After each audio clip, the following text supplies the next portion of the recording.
আসসালামু আলাইকুম ফ্রেন্ডস, সবাই কেমন আছো? দেখতে পাচ্ছ আজকে আমি আরও সুন্দর একটা নকশি কাঁথার ডিজাইন তোমাদের মাঝে শেয়ার করে চলে আসলাম। এতে দেখো আমি একটা ঢাকনা দিয়ে এভাবে রাউন্ড করে নিচ্ছি। সম্পূর্ণ কাঁথাটুকু আমি এভাবে রাউন্ড করে নেব। এরপর দেখো মাঝখানে যে ফাঁকা অংশটুকু সেখানে আমি কিভাবে আর্ট করে নিচ্ছি। সব সময় তো আমরা ডাইস দিয়েই শুধু কাঁথা সেলাই করি, এবার আমরা ডাইস ছাড়া হাতে এঁকে কাঁথা সেলাই করব। তো কীভাবে আর্ট করতে হবে সেটা আমি তোমাদেরকে শিখিয়ে দিচ্ছি। এই তো দেখো এবার মাঝখানের গোল অংশটুকুর মধ্যে আরও 3টা আমি গোল করে নিব বা রাউন্ড করে নিব। এই তো দেখো আরও একটা আমি রাউন্ড করে নিচ্ছি এভাবে।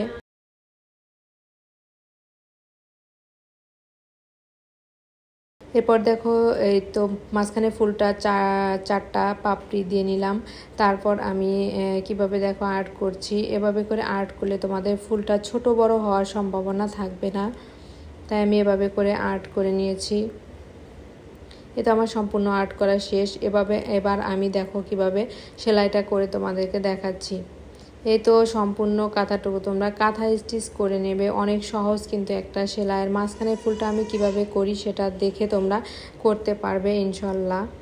অনেক সহজ কিন্তু এই সেলাইটা, তবে সম্পূর্ণ কাঁথাটা হয়ে গেলে কি যে দারুণ লাগবে দেখতে, অসম্ভব সুন্দর হবে এই কাঁথাটা। এই তো এভাবে আমি কাঁথা স্টিচ করে নিচ্ছি। এই তো আমার অনেকখানি হয়ে গিয়েছে। এরপর আমি সেকেন্ড যে লাইনটা আছে সেটা বাদ দিয়ে থার্ড লাইনটাতে আমি করে নিচ্ছি, কারণ আমি এখানে কালারফুল করব, বিভিন্ন কালার সেলাই করব, তাই আমি মাঝখানেটা বাদ দিয়ে তারপরেরটা করছি। এরপর দেখো আমি মাঝখানের ফুলটা কিভাবে সেলাই করি।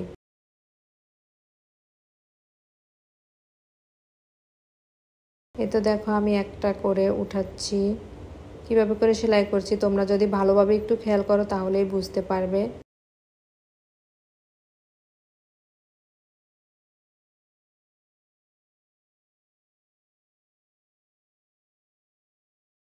এটা কিন্তু অনেক ইজি একটা সেলাই। এই তো কাঁথা সেলাই, সম্পূর্ণটুকুই কাঁথা সেলাই।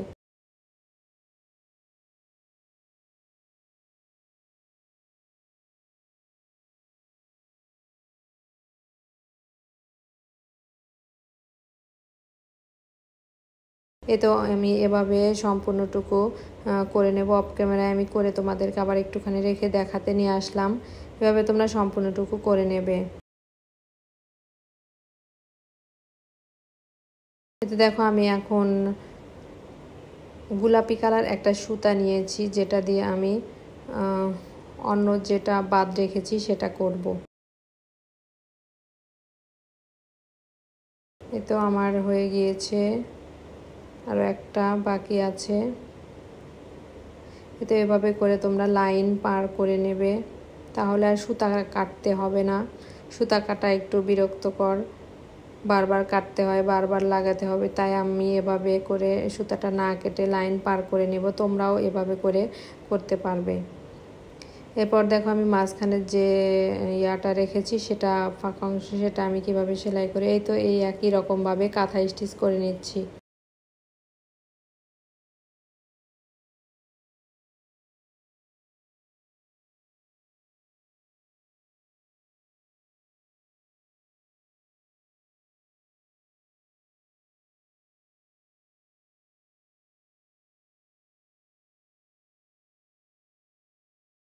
এই তো এভাবে করে আমি সম্পূর্ণটুকু সেলাই করে নেব।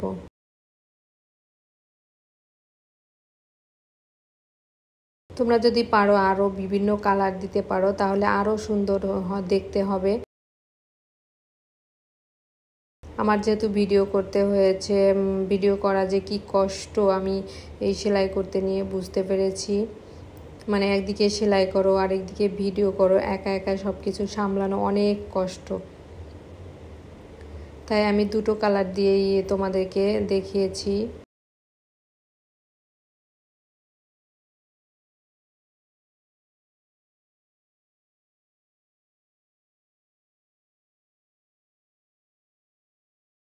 এই তো আমার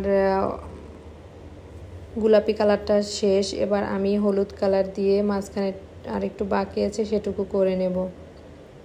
এবং মাঝখানে একটু ভরাট দেখানোর জন্য আমি একটুখানি ভরাট সেলাই করে নেব।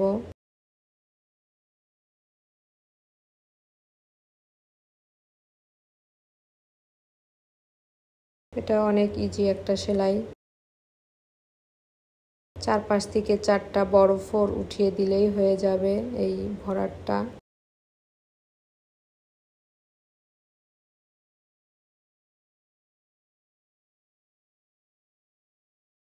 এই তো আমার কাঁথা সেলাইটা সম্পূর্ণটুকু শেষ হয়ে গেল। এতক্ষণ ধৈর্য ধরে সাথে থাকার জন্য সবাইকে অসংখ্য অসংখ্য ধন্যবাদ। আসসালামু আলাইকুম।